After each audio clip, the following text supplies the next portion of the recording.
Olá, boa noite. Boa noite. 2 sequestros durante a noite de ontem tiveram o mesmo desfecho. As vítimas acabaram com o crime saltando do carro em movimento, depois de avistarem viaturas policiais. A imagem registrada por câmeras de segurança assustou quem estava por perto. Eram 7h30 da noite. Uma mulher salta de um carro em movimento, escorrega e cai no meio da rua, bem perto de um carro da polícia. O que ninguém sabia é que ela, uma cuidadora de idosos, estava escapando de um sequestro e que dentro do carro estava o dono de uma empresa de 85 anos, paciente dela. Em entrevista ao repórter Tiago Gardinali, a vítima contou que os sequestradores queriam dinheiro e senhas bancárias e que não acreditaram na resposta dela. Mas nós não temos cartão mesmo, não usamos cartão, não usamos nada. Aí o proprietário falou, tem um dinheiro aqui no bolso, se vocês quiserem você pode levar o dinheiro. E eu falei para ele, moço, leva o carro, pode levar o carro, a gente não tem dinheiro aqui. A partir daí, começaram as ameaças. Ele falou assim, mas não tem problema. Quando chegar lá, a gente vai levar vocês para a favela, eu vou chegar lá, eu vou cortar os seus dedos. Durante o trajeto, eles cruzaram com 3 carros de polícia. Quando viu o terceiro, ela tomou a decisão.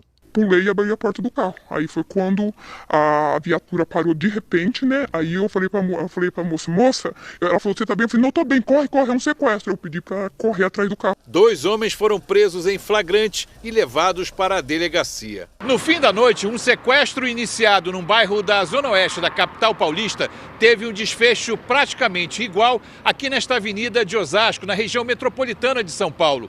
O sequestrado, funcionário de um restaurante de comida indiana, se atirou do carro em movimento para escapar dos criminosos. Este motorista de carro de aplicativo explicou que esperava pelo embarque do funcionário do restaurante quando foi abordado pelos sequestradores. Olhei para fora, o meliante já estava com uma PT 380 na minha cara. E o outro meliante eu não consegui ver, que deu o golpe e sequestrou tanto o carro como o passageiro. Me expulsaram do carro e levaram o carro embora junto com o passageiro. Os criminosos trocaram de carro 4 vezes. Policiais militares disseram que o funcionário foi espancado e obrigado a transferir dinheiro via Pix. E que no momento em que uma patrulha desconfiou do carro, os sequestradores tentaram fugir. Foi aí que o refém abriu a porta e pulou. Acabou esse veículo colidindo em outros veículos pela via, causando alguns acidentes, porém, metros à frente, conseguimos realizar a abordagem do mesmo. Haviam dois indivíduos criminosos aí dentro do veículo, um deles maior de idade, já com algumas passagens aí, problemas com a justiça. O outro menor de idade, um indivíduo de 15 anos, que também já havia sido apreendido aí por 2 vezes. Veja agora outros destaques do dia. Alexandre de Moraes determina prisões de ex-secretário de Segurança e ex-comandante da PM do Distrito Federal. Veja a lista de desencontros e falhas nos 10 primeiros dias do governo Lula. Inflação registra queda de mais de 40% em um ano. Justiça da Espanha aceita denúncia contra o jogador Daniel Alves. E na série especial, a história do jovem goleiro que chamou a atenção do São Paulo, mesmo perdendo de goleada.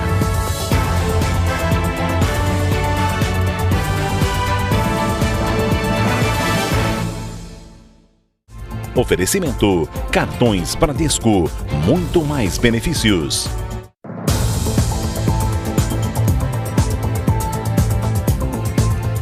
As medidas protetivas são ordens judiciais que têm o objetivo de garantir a segurança de pessoas que sofreram algum tipo de violência, geralmente violência doméstica.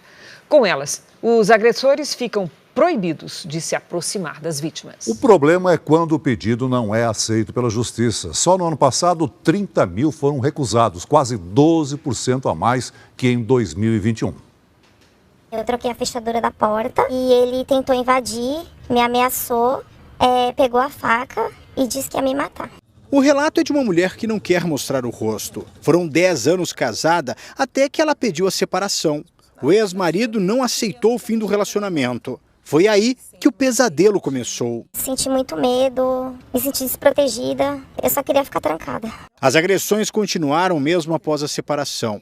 Todas foram presenciadas pelos 2 filhos do casal. A mulher resolveu procurar a polícia, mas teve os pedidos de medida protetiva negados 4 vezes pelo Tribunal de Justiça de São Paulo.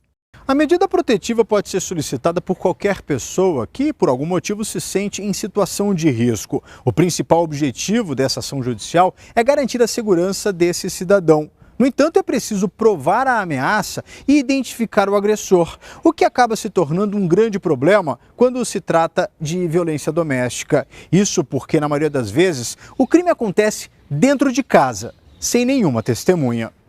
Segundo o levantamento mais recente do Conselho Nacional de Justiça, no ano passado foram solicitadas mais de 460 mil medidas protetivas em todo o Brasil.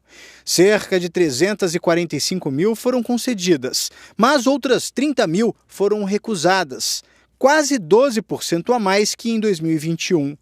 Para esta promotora de justiça, o judiciário precisa estar mais preparado e atento para acolher as vítimas. Principalmente os juízes que indeferem medidas protetivas, eles não têm conhecimento adequado do que é a violência de gênero, né, de como essa mulher chega numa situação de violência. Se ela não for bem acolhida, não for bem entendida ali no momento inicial do acolhimento, ela vai voltar para trás e vai continuar sofrendo violências cada vez mais graves até chegar a um feminicídio. Proteção que, quando demora, prolonga ainda mais a agonia e o medo. O que eu hoje mais queria nessa vida era paz, só paz. Paz na minha vida e que as autoridades olhassem um pouquinho mais para a mulher. O Tribunal de Justiça de São Paulo disse em nota que os juízes têm independência para decidir sobre os pedidos e reforçou que os advogados das vítimas podem recorrer das decisões. No Rio de Janeiro, um policial militar foi afastado da corporação acusado de executar um homem suspeito de pertencer ao tráfico de drogas. Ele já havia se rendido. O PM diz que respondeu a uma agressão. A Corregedoria da Polícia Militar e a Polícia Civil investigam o caso. Assim que a polícia chega na entrada da comunidade em Volta Redonda, no interior do estado do Rio, os suspeitos fogem. 2 conseguem escapar. O terceiro dá a volta no carro, joga a arma no chão e levanta os braços em sinal de rendição. Acuado, põe as mãos sobre o veículo.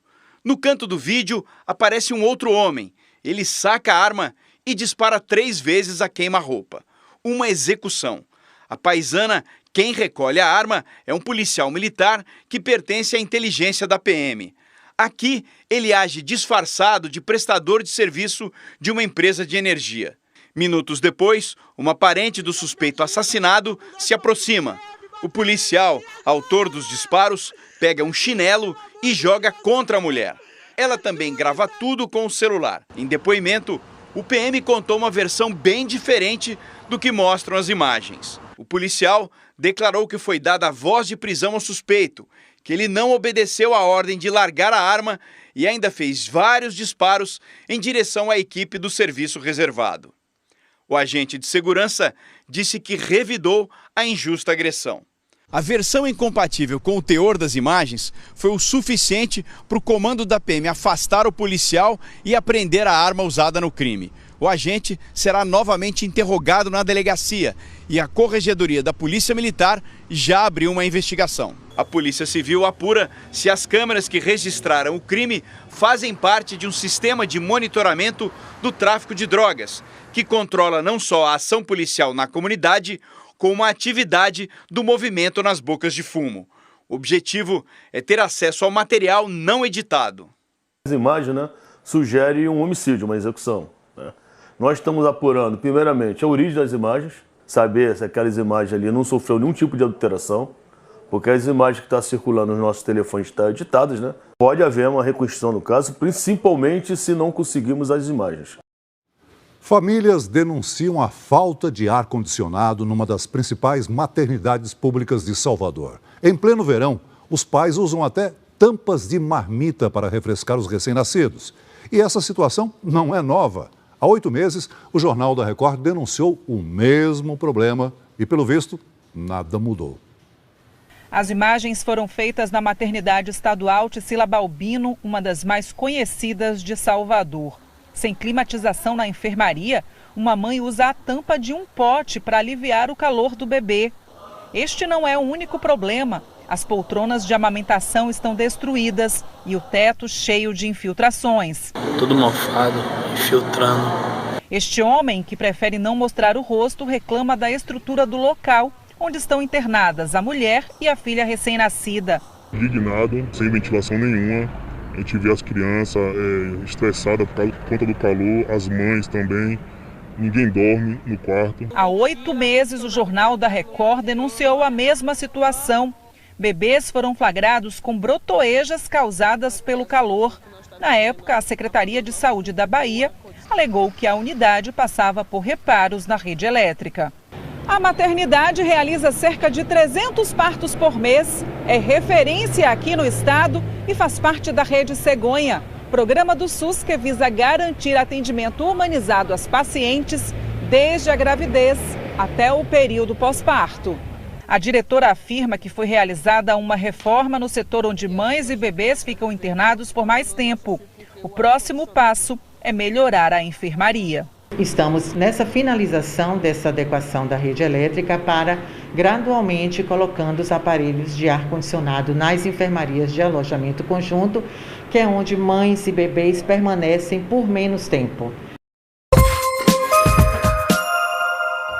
A polícia do Rio de Janeiro investiga se um corpo encontrado hoje perto do arquipélago das Cagarras, na zona sul da capital, é do turista alemão Tom Klack, de 28 anos. O corpo foi localizado por pescadores sem nenhum documento ou objeto que pudesse ajudar na identificação. O turista alemão está desaparecido desde a última quarta-feira. 4 homens foram presos suspeitos de furtar combustível de um oleoduto no aeroporto de Brasília. Eles teriam retirado o equivalente a 30 mil litros, avaliados em R$ 780 mil. Em Santo André, no ABC Paulista, câmeras de segurança flagraram o assalto a um casal de idosos. A mulher sai do carro e vai em direção a uma residência. O homem também desce do carro e, quando se aproxima da calçada, 2 criminosos chegam e levam os pertences deles. A mulher chega a ser arrastada. Os assaltantes fogem e levam o veículo. No Rio de Janeiro, criminosos invadiram uma farmácia e levaram medicamentos avaliados em R$ 75 mil. Para surpresa da polícia, os ladrões eram 3 idosos. As câmeras de segurança registraram a invasão silenciosa à farmácia às 2 horas da manhã. 3 pessoas entram tranquilamente e durante 35 minutos pegam várias caixas de remédios das prateleiras. O que chamou a atenção da polícia é que os assaltantes são idosos. Um deles anda com dificuldade.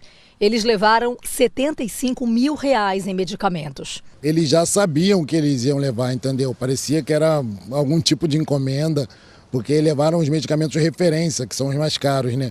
No ano passado, a polícia registrou um aumento de 45% nos casos de furtos no Rio de Janeiro. Foram quase 150 mil entre janeiro e novembro, contra 102 mil no mesmo período de 2021. Os estabelecimentos comerciais têm se tornado alvo dos criminosos. Só esta semana, outros 2 casos foram registrados na capital fluminense. Nessas imagens dá para ver 2 homens que se passam por moradores de rua na frente de um mercadinho. Eles arrombam a porta e conseguem levar um celular e cerca de R$ 800. O terceiro furto aconteceu dentro de um grande shopping na zona oeste do Rio. 2 homens furtaram na mesma tarde 5 lojas, mas só foram percebidos na quinta. Um deles tem 4 passagens pela polícia, também por furtos, dentro de outros shoppings. Nas imagens de circuito de uma das lojas, dá para ver que enquanto um deles distrai o vendedor, o outro pega a mercadoria. Os lojistas perceberam e acionaram a polícia. André Luiz Rezende, de 24 anos, e Rian Santos, de 20, foram presos no estacionamento.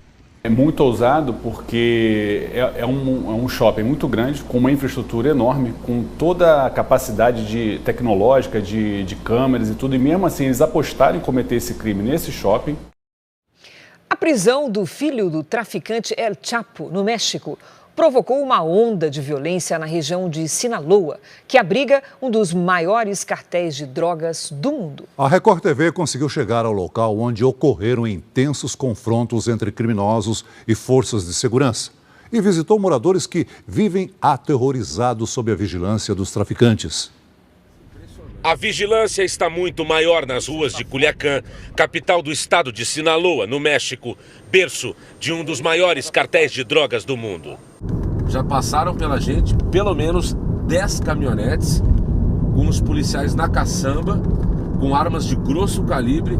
As estradas que levam para cidades próximas a Culiacán viraram um cemitério de veículos incendiados. Nós estamos na rodovia Rota 15. Nossa equipe segue para o norte de Culiacán, região dominada pelo cartel. Neste ponto da estrada foi feito um bloqueio. O crime organizado, em resposta à prisão de Ovidio Guzmán, colocou fogo em diversos ônibus, caminhões e veículos.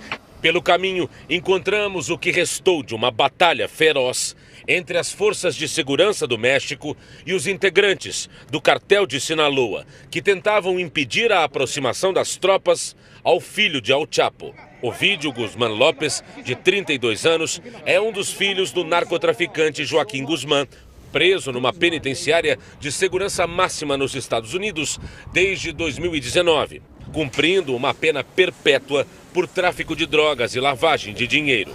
Ovidio se especializou em traficar fentanil para os Estados Unidos, um anestésico 100 vezes mais forte que a heroína. A violência do confronto pode ser medida pelo armamento utilizado. Ao longo da estrada encontramos vários projéteis, cápsulas, como essa aqui. Repare no tamanho da cápsula em relação à palma da minha mão. Nos povoados próximos de onde o narcotraficante foi preso, as forças de segurança e o exército fazem um pente fino em busca de outros integrantes do cartel. A Guarda Nacional Mexicana diz que a operação para prender Ovidio Guzmán resultou em 21 detidos. Ovidio Guzmán López permanece preso e os Estados Unidos tentam a extradição do traficante. A Justiça do México não autorizou. Neste povoado, próximo à casa de Ovidio, este senhor me mostra um saco cheio de cartuchos recolhidos no quintal dele. Este jovem, que mora na casa ao lado, relatou que foram quase 10 horas de tiroteio. Tinha muito tiro vindo de todos os lados, de helicópteros, bombas. Tinha gente na nossa varanda atirando, crianças chorando, adultos chorando. Os moradores de Culiacán esperam que os conflitos tenham acabado. Não estamos muito seguros. Veja a seguir, protestos que pedem a convocação de eleições deixam ao menos 17 mortos no Peru.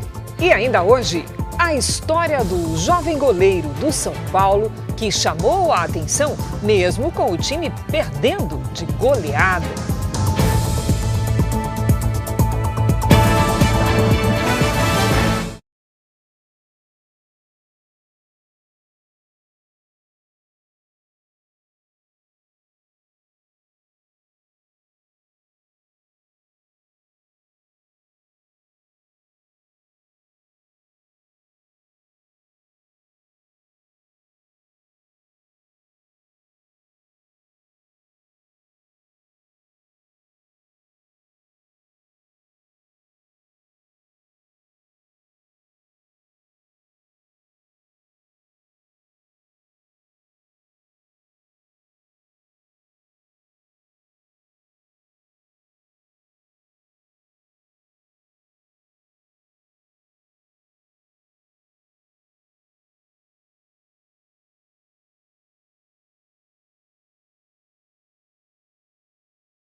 Comprar o material escolar agora em janeiro vai pesar ainda mais no bolso dos pais. O preço dos itens de papelaria, como lápis e caneta, subiu mais de 12%, quase o dobro da inflação registrada no ano passado.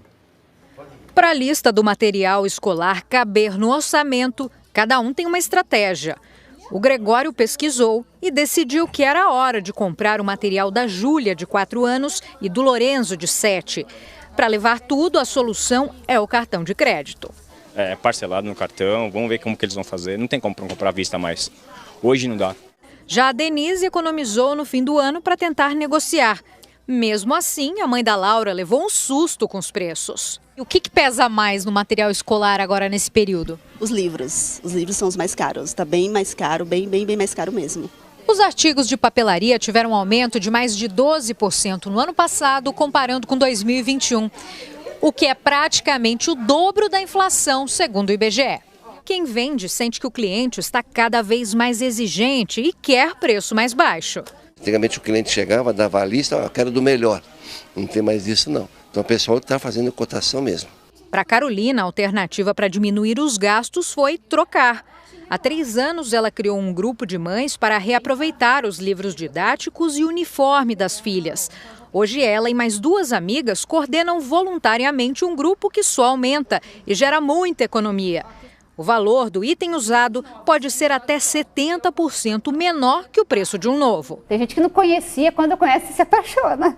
Aí vê, aí coloca minha amiga, coloca minha cunhada, assim, eles são muito de indicar. Uma mãe vai falando para outra, vai pedindo e vai entrando.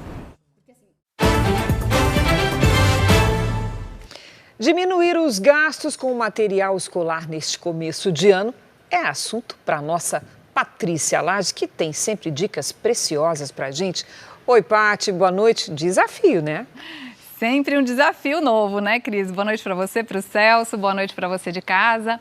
Esse grupo de troca que acabamos de ver na reportagem é uma ótima dica para economizar. Mas na falta dessa iniciativa, a primeira tarefa é comparar os valores.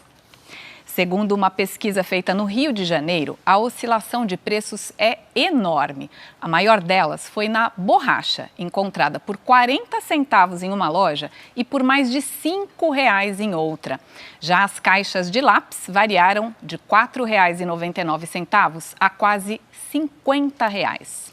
Olha, Paty, com os filhos em casa durante a pandemia, foi até possível aproveitar parte do material, mas agora todo mundo voltou para as aulas presenciais. Como é que faz? Vai querer tudo novo, né, Cris? Com certeza, eu também quereria. Não é? Agora o comércio conta com isso para fazer crescer as vendas neste ano, mas o consumidor precisa ter estratégia. Uma dica é que os pais proponham aos filhos a compra dos materiais que eles já têm. Funciona assim: separe tudo que está em boas condições e pesquise os preços de cada item. Depois some o total e ofereça um valor menor para que o material seja reutilizado.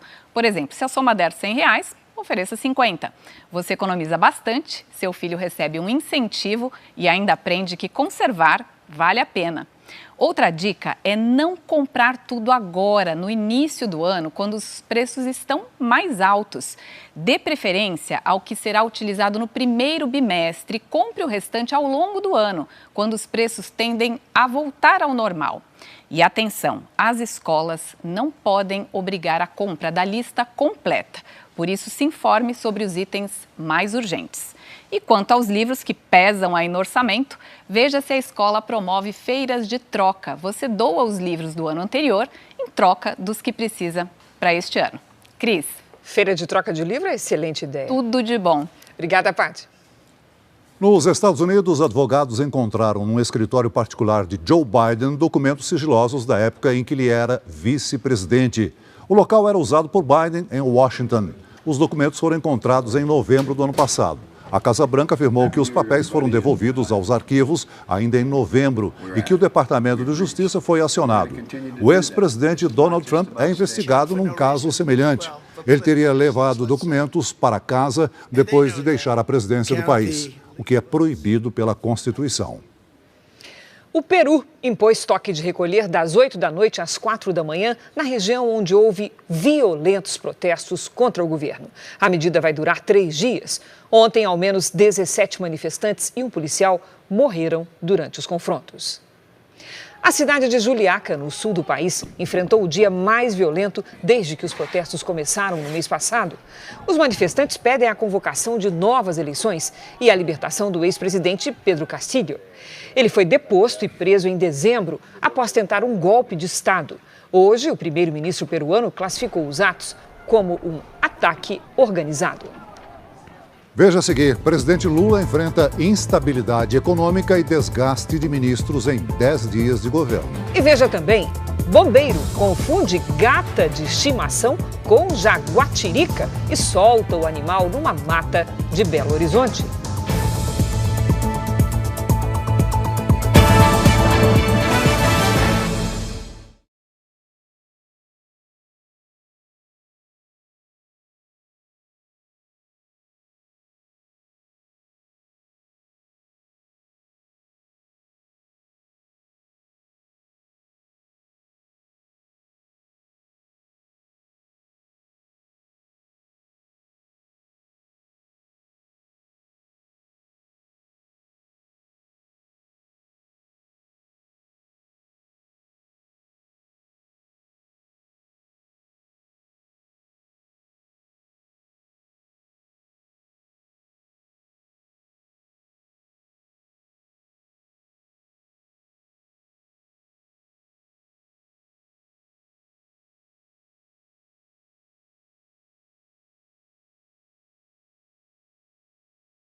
A justiça espanhola aceitou uma denúncia de assédio sexual contra o jogador brasileiro Daniel Alves. Ele está no México, onde joga pelo Pumas e nega as acusações. O suposto abuso teria acontecido na madrugada do dia 30 de dezembro na Espanha, país onde o lateral direito atuou pelo Barcelona durante muitos anos. De acordo com a denúncia, Daniel Alves teria agredido sexualmente uma mulher que não teve identidade revelada numa boate em Barcelona. O tribunal espanhol aceitou a denúncia da polícia e abriu um processo contra o jogador brasileiro. A partir desse momento, começam a dar início aos procedimentos de colheita de prova. O juiz, de posse de todo esse material, vai deliberar pela responsabilidade criminal ou não do Daniel Alves. O Domingo Espetacular entrevistou o jornalista espanhol Carlos Quilés, que teve acesso às imagens das câmeras de segurança. O vídeo mostra Daniel Alves e a mulher dançando juntos. Logo depois, os dois seguem ao mesmo tempo a caminho do banheiro, onde não tem câmeras. A polícia não informou se o suposto abuso ocorreu no local. Ali as imagens também são muito evidentes. A jovem não dá a impressão de ter sido agredida. Ela está vestida normalmente, sorri inclusive e conversa com todos tranquilamente. Mas depois que o brasileiro vai embora, uma câmera flagra a jovem aos prantos. Ela chora desesperadamente, afirma que Daniel Alves abusou dela de forma superficial. Daniel Alves nega o crime. Bom, primeiro eu gostaria de desmentir todas essas acusações que estão circulando aí com meu nome. Eu sou uma pessoa que eu gosto de dançar, que eu gosto de desfrutar, mas sempre mantendo uma distância, sempre mantendo respeito com as pessoas que estão no mesmo local. Os contribuintes já estão habituados a pagar os impostos de começo de ano, o IPTU e o IPVA, para quem tem automóvel. Mas é bom ficar atento porque criminosos aproveitam a situação para enviar boletos falsos com cobrança de impostos. Não tem jeito. Chegou a alta temporada dos boletos. Todo mês de janeiro é assim. Os contribuintes começam a receber os boletos, carnês e notificações para o pagamento de impostos como o IPTU e o IPVA. É justamente nessa época que a atenção deve ser redobrada, porque os golpistas também aproveitam o mês de janeiro para mandar para sua casa boletos como esse aqui, falsos e com descontos muito atraentes. O barbeiro Marcelo recebeu quase ao mesmo tempo uma notificação de cobrança de IPTU por e-mail e logo em seguida um carnê pelo correio em casa. Aí guardei. Na hora do pagamento que surgiu as dúvidas. No boleto constava uma parcela única de R$ 579, ou 10 de R$ 59, quase 50% a menos que o valor cobrado pela prefeitura. Tamanha diferença acendeu o sinal de alerta e Marcelo não fez o pagamento. O valor muito baixo. Pela parcela, que seria R$ 111, estava R$ 59. Muita diferença o valor. Aí a minha esposa falou, tem coisa errada. É um tipo de golpe que se intensificou ainda mais na pandemia. O envio de falsos boletos quase iguais aos verdadeiros. Uma vez que o pagamento é efetuado e o crédito é realizado nessas contas, se torna muito difícil para que a gente possa obter um ressarcimento e que a vítima possa reaver os valores que ela pagou indevidamente.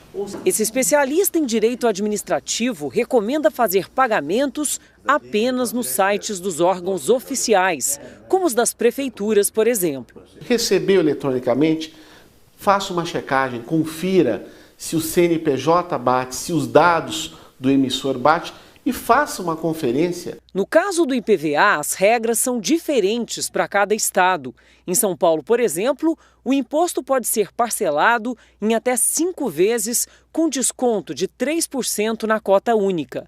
Além do portal da Secretaria da Fazenda, os proprietários de veículos podem conferir o valor na rede bancária.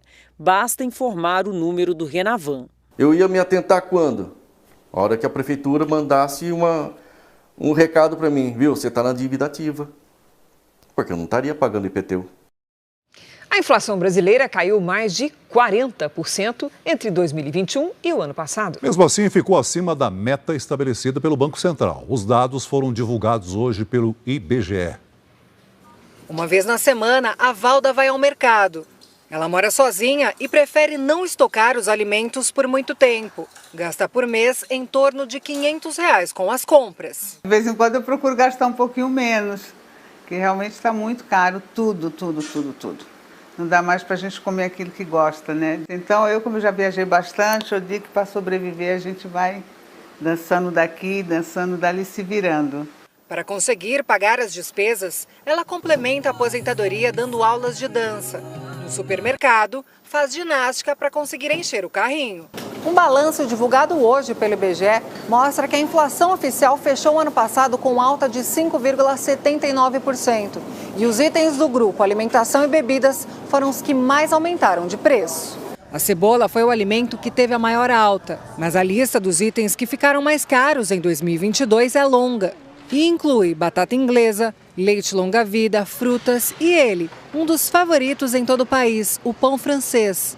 Depois do grupo alimentação, a maior alta foi na saúde e cuidados pessoais. Os índices que mais subiram foram aqueles que as pessoas mais precisam. Saúde e educação, comprar remédios e comprar comida, que eles não têm outra alternativa. Segundo o IBGE, o único grupo que apresentou queda foi o de transportes, influenciado principalmente pela redução nos preços dos combustíveis. Entre 2021 e 2022, a inflação caiu mais de 40%. Foi de 10% para 5,79%. Mesmo uma redução tão grande não foi o suficiente para o índice cumprir a meta estabelecida pelo Banco Central. Segundo os especialistas, as razões para isso estão mais no exterior que no Brasil. A explicação para essa subida, todos nós sabemos. A guerra da Ucrânia é uma delas e o próprio processo da pandemia é outro. A Val dança conforme a música e segue com a ginástica no mercado para garantir comida no prato. A gente vai substituindo, essa é a verdade, né? Por exemplo, eu adoro manga, mas se a manga tá cara, eu levo só banana e a laranja. Aí eu vejo a fruta da época, tá mais em conta, eu levo aquela. Pronto, e assim a gente vai sobrevivendo.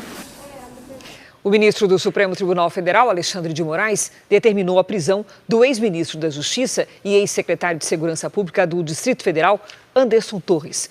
Vamos ao vivo a Brasília com o repórter Clébio Cavagnoli, que tem as informações. Boa noite, Clébio. Olá, Cris. Boa noite a você e ao Celso. A decisão de Moraes atende ao pedido da Advocacia Geral da União.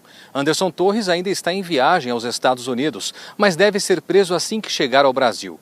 Torres é investigado também a pedido da Procuradoria-Geral da República, por suposta omissão nos atos que causaram destruição nos prédios dos três poderes. Hoje, o interventor da segurança no Distrito Federal acusou o ex-secretário de sabotar o esquema de segurança da capital federal. Torres já havia divulgado uma nota ontem em que negava a conivência e classificava os atos como barbárie. Hoje, a defesa dele afirmou que ele não agiu de má fé e não esperava que os atos seriam violentos. No fim da tarde, agentes da Polícia Federal fizeram uma operação de busca e apreensão na casa de Torres. Um celular dele foi apreendido. Ainda não há informação de quando ele pretende voltar ao Brasil. Cris, Celso. Obrigada, Clébio. O ex-ministro Anderson Torres disse numa rede social que voltará ao Brasil para se defender. O comandante da Polícia Militar do Distrito Federal, durante os ataques de domingo, foi preso também por determinação do ministro Alexandre de Moraes.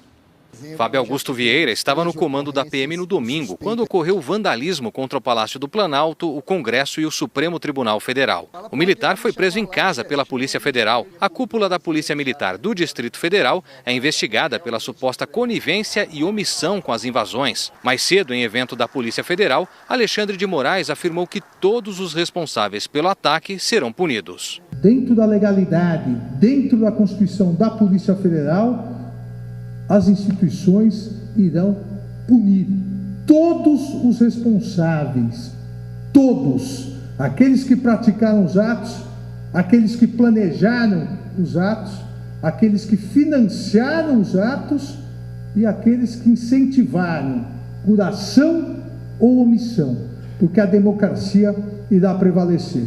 O ministro Alexandre de Moraes deve autorizar novas prisões nos próximos dias. Documentos de inteligência estão sendo analisados para identificar os financiadores do quebra-quebra de domingo.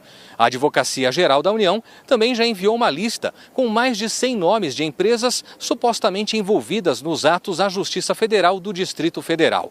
O objetivo é bloquear os bens dos investigados para cobrir os estragos de domingo. Na cerimônia que marcou hoje o início da nova gestão da Polícia Federal, o novo diretor-geral afirmou que a instituição também irá atuar para evitar a repetição de crimes como os de domingo. Aqueles que praticarem crimes ou se omitiram quando deveriam agir serão responsabilizados.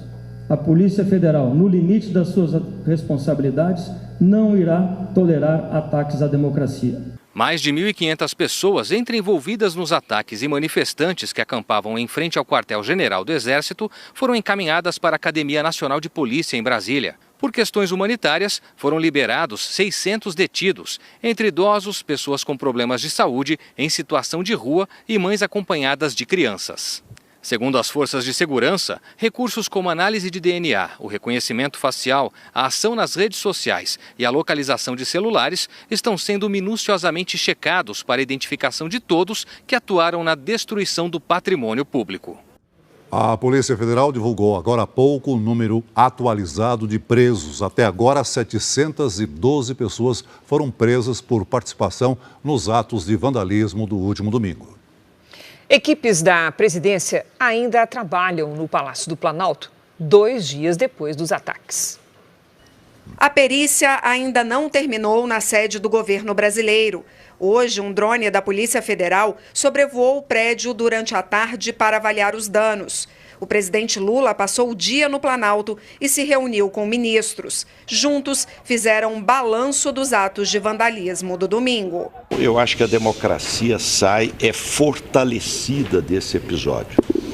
Os 3 poderes, o judiciário, o legislativo e o executivo, unidos na defesa da democracia, com medidas rápidas aí tomadas, um aspecto importante da Federação Brasileira. Lula também se reuniu com o ministro da Fazenda, Fernando Haddad, e com os líderes do Congresso. Haddad quer alinhar com o Congresso pautas econômicas importantes, como o Desenrola, que é um programa para ajudar famílias a pagarem as dívidas. No Senado, durante a sessão que aprovou o decreto que determina a intervenção federal na segurança pública no Distrito Federal, o presidente da Casa falou pela primeira vez sobre os acontecimentos do último domingo. Rodrigo Pacheco, que estava viajando, defendeu a criação de uma CPI para investigar quem financia atos contra as instituições e chamou de criminosas as pessoas que invadiram os prédios dos 3 poderes. Essa minoria antidemocrática não representa o povo brasileiro, tampouco a vontade do povo brasileiro. Essa minoria golpista, e não há outro nome, não irá impor sua vontade por meio da barbárie, da força e de atos criminosos. Essa minoria extremista será identificada, um a um, investigada e responsabilizada, assim como seus financiadores, organizadores e agentes públicos dolosamente omissos. O governo Lula completou 10 dias hoje. E o Jornal da Record preparou uma reportagem que resume esse período de deslizes, recuos e falta de afinação entre os ministros. A lista de embaraços entre integrantes do alto escalão do governo Lula não é pequena. Com ministros recém-empossados, o primeiro desencontro. Carlos Lupe, ministro da Previdência, disse que a reforma feita na área seria revista. Depois da enorme repercussão negativa, coube a Rui Costa, chefe da Casa Civil, desautorizar o colega em nome do presidente. Só passa a ser a opinião do governo quando ela for ratificada, porque teve mais de 60 milhões de votos, só teve um, que é o presidente da República. Esse foi um dos piores sinais. Na verdade, todos os sinais de antirreforma, de retrocesso do que já foi feito, foram muito mal recebidos pelo mercado a ponto de chegar ao governo, fazer uma reunião ministerial para tentar abafar a situação e o próprio presidente desautorizar qualquer declaração que não saia ou autorizado ou diretamente por ele. Isso demonstrou para o mercado que há uma descoordenação do governo, e não só há uma descoordenação do governo, mas também há ausência de planos. O ministro do Trabalho também falou demais e sem consultar o chefe. Luiz Marinho anunciou que o saque aniversário do FGTS acabaria. Depois teve que recuar e mudar de ideia. Na Fazenda também houve desencontros. Fernando Haddad defendia que a isenção de impostos federais sobre o preço dos combustíveis acabasse em dezembro. Gleisi Hoffmann, presidente do PT, queria o contrário.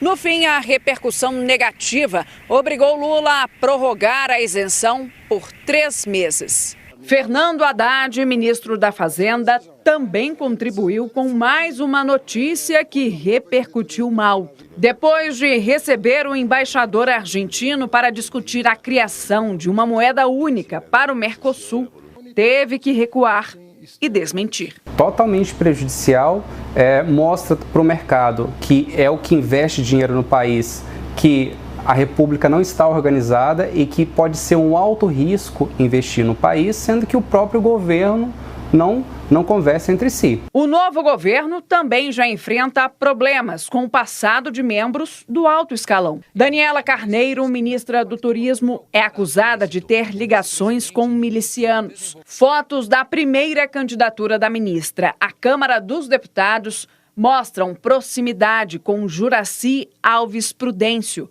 conhecido como Jura, acusado de ser chefe de uma milícia. A ministra diz que não compactua com qualquer ato ilícito. Além de Jura, a ministra também foi fotografada com outro suspeito de comandar uma milícia. Fábio Augusto de Oliveira, conhecido como Fabinho Varandão, é réu em um processo que investiga um grupo paramilitar do Rio de Janeiro. Decisões administrativas também mostraram desorganização.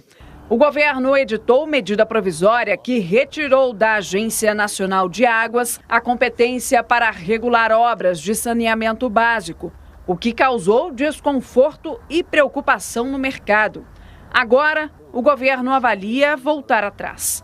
Uma outra ideia aventada também provocou repercussão negativa. O ministro da Casa Civil, Rui Costa, sugeriu que empresas condenadas por corrupção, inclusive as envolvidas na Operação Lava Jato, podem voltar a realizar obras ao governo federal em troca de abatimento das multas que são obrigadas a pagar por envolvimento com práticas ilegais. Lula enfrenta agora uma grave crise na segurança pública do país. De acordo com fontes, Lula está bastante insatisfeito com a atuação dos ministros da Justiça, Flávio Dino, e da Defesa, José Múcio Monteiro. Para Lula, faltou a Flávio Dino a capacidade de coordenação para prevenir os ataques. Já para Múcio, teria faltado pulso para comandar as Forças Armadas durante a crise.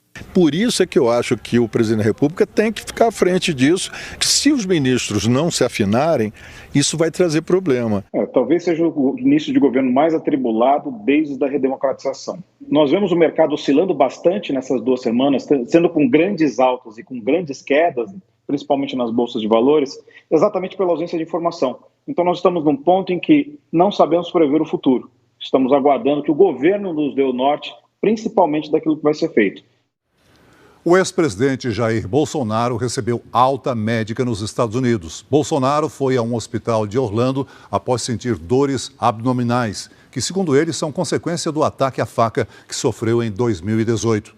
Nos Estados Unidos, desde o fim do ano passado, o ex-presidente deve antecipar a volta ao Brasil após os recentes problemas de saúde.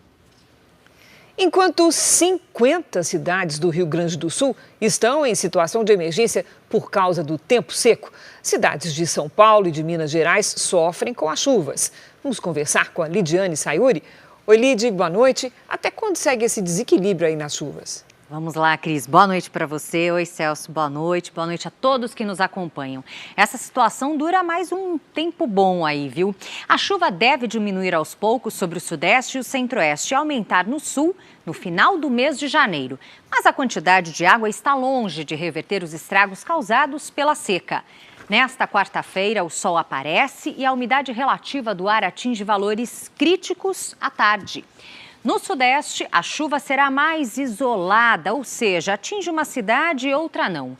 Onde chover, pode ser forte e causar transtornos. Em Porto Alegre, sol, chuva e 34 graus. No Rio de Janeiro, a mesma situação com 31. Em Cuiabá e Teresina, faz até 33. Em Manaus e Rio Branco, 32. Atenção nesta quarta-feira. Em Florianópolis e em Campo Grande, a chuva pode vir com granizo. Máximas de 29 e de 28 graus. Em Belo Horizonte, chove a qualquer hora e há risco de deslizamentos. Na capital paulista, o sol começa a aparecer e a temperatura sobe até os 27. Isso não quer dizer que não tenha chuva, viu? As pancadas podem ser fortes no fim do dia. Tempo delivery para o Francisco de Colombo, lá no Paraná. Vamos lá. Oi, Francisco, atenção nesta quarta. O sol aparece, faz até 24 graus e à tarde vem chuva com risco de granizo. Na quinta faz até 27 e na sexta, 23. O Elton é de Barra do Garças, Mato Grosso. O Elton é aqui na nossa tela. Seguinte, o Elton, previsão de chuva a qualquer hora, pelo menos até o fim de semana. Em alguns momentos pode apertar. Aquela sensação de tempo abafado com 31 e 30 graus nos próximos dias. Previsão personalizada para qualquer cidade do Brasil e do mundo é aqui no Tempo Delivery. Basta mandar o pedido pelas redes sociais com a hashtag #VocêNoJR. Cris, Celso. Obrigada, Lidy. Até amanhã, Lidy. Olha só, em Minas Gerais, um engano fez uma gata doméstica ser solta na natureza como se fosse um animal selvagem. Restaram apenas as fotos no celular e uma enorme saudade do animal de estimação. Os gatos da raça Bengal podem custar até R$8.000 e têm a aparência de uma pequena onça ou de uma jaguatirica. Procurei o gato em casa, não achei. Falei, meu gato que de alguma forma saiu aqui. Massinha era o xodó da casa. Hoje de manhã, a gata saiu sem ser vista do apartamento da família. Ficou no corredor do prédio e assustou o porteiro, que logo decidiu agir. E na hora que eu falei lá para eles, falei assim, gente, não é onça não, pelo amor de Deus, é um gato de 7 meses, doméstico, é meu animal.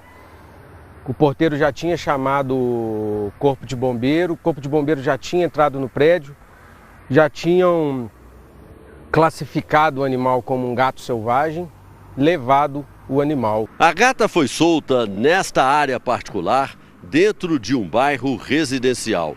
O tutor do animal ligou para os bombeiros, que voltaram ao local e procuraram o filhote por quase 1 hora e nada. Ansioso com a falta de notícias, o proprietário pediu ajuda a uma universidade particular, que mandou especialistas para tentar o resgate. Foi uma tarde inteira de buscas por pegadas ou algum outro vestígio. Um drone e até um outro gato foi usado. Às vezes ela escutando, ele miando, ela vem, né? Como médico veterinário, o tutor sabe que a cada minuto que passa, diminui a chance de um animal doméstico sobreviver numa mata silvestre. Em nota, o Corpo de Bombeiros disse que identificou que não se tratava de uma onça e, como apresentava características como um gato do mato, foi solto em local mais afastado, fora do condomínio, em uma área de mata, conforme o protocolo padrão. Fico na expectativa de achar a gata. Vamos falar de esporte? Os fãs puderam hoje dar o último adeus a um dos grandes goleadores do futebol brasileiro. A Milena Ciribelli está com a gente e tem mais informações. Boa noite, Milena. Boa noite, Cris, Celso, boa noite a todos. Pois é triste, né, a despedir de mais um craque do nosso futebol. O Roberto Dinamite deixa marcas históricas e foi admirado por torcedores de todos os clubes. Hoje, os vascaínos se despediram de seu maior ídolo. O corpo do ex-jogador saiu do estádio São Januário e foi levado no caminhão dos bombeiros até um cemitério em Duque de Caxias, na Baixada Fluminense, cidade onde ele nasceu. O percurso foi acompanhado por centenas de torcedores. Roberto Dinamite morreu no domingo, aos 68 anos, vítima de um câncer no intestino. Bom, agora vamos falar de Campeonato Paulista, que começa neste fim de semana aqui na tela da Record TV. E o Tricolor inicia a temporada querendo voltar à final do Paulistão. E dessa vez, de preferência, vencer, né? Entre os reforços estão o goleiro Rafael, que ao lado do Jandrei disputa a titularidade no gol tricolor. Mas lá em Cotia, na base do São Paulo, um jovem sonha com essa posição. E olha que ele se destacou de um jeito nada comum. Tomou 8 gols numa mesma partida. Vamos entender essa história.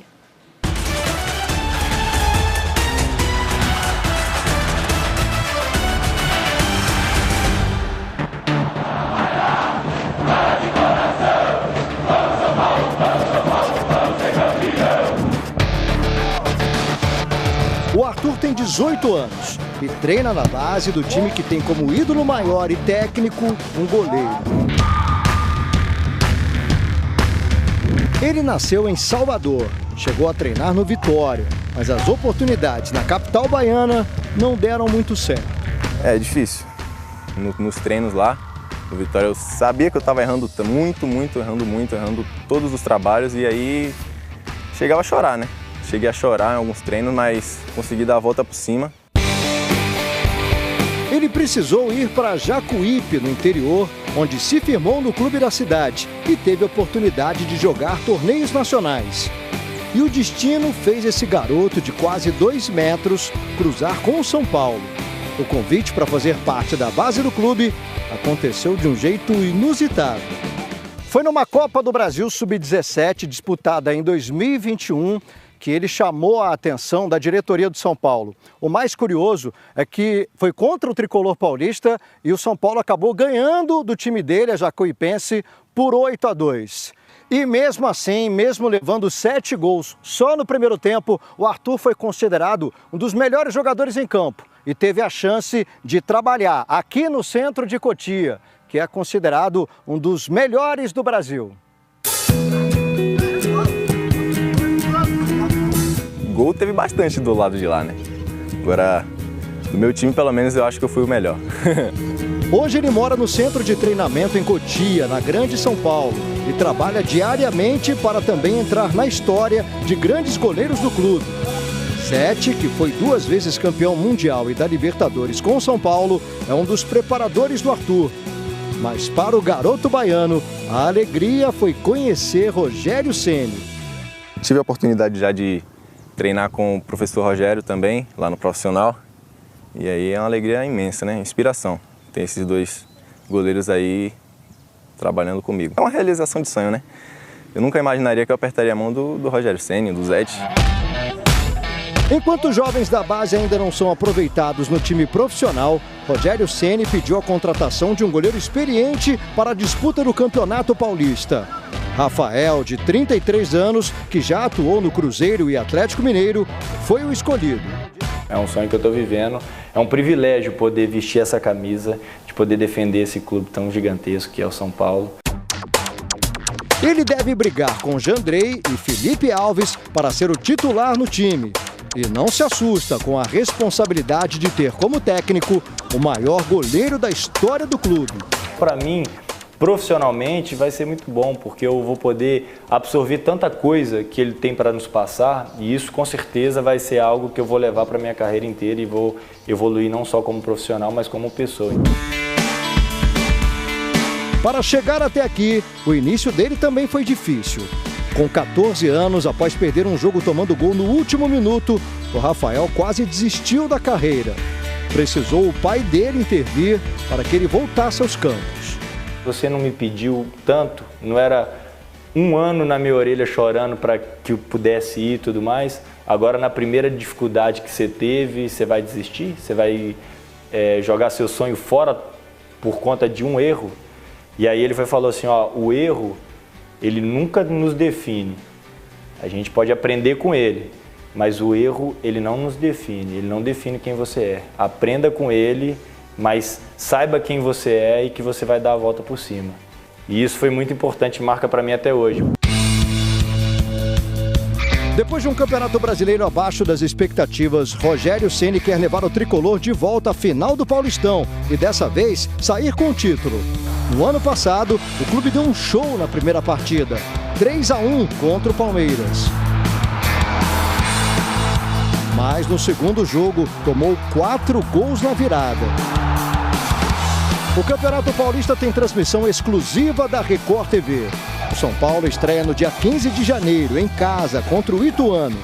Para essa disputa, o clube se reforçou com o atacante Pedrinho, que vem de empréstimo do Lokomotiv da Rússia, e o meia Wellington Rato, do Atlético Goianiense. Além disso, a torcida conta com os gols de Luciano e dos argentinos Galopo e Cagliari.